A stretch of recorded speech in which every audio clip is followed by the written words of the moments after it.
అందరికీ నమస్కారం.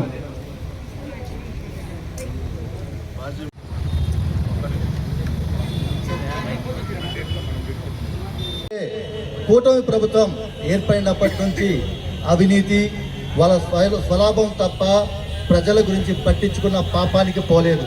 జగనన్న ఆంధ్రప్రదేశ్లో మనకు కల్పించిన ఈ ఏపీ జన్ జీ వార్ అనేది చాలా గొప్ప అవకాశం విద్యార్థులకి.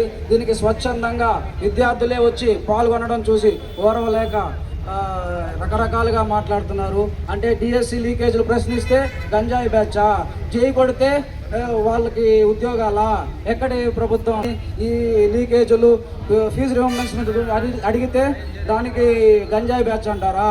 అదే మేమందరం గంజాయి బ్యాచ్ లాగా కనపడుతున్నామా? యువకులమండి, నిరుద్యోగులమండి, మేము పొట్ట కాలి అడుగుతున్నాము, మా హక్కుల కోసం మేము పోరాడుతున్నాము.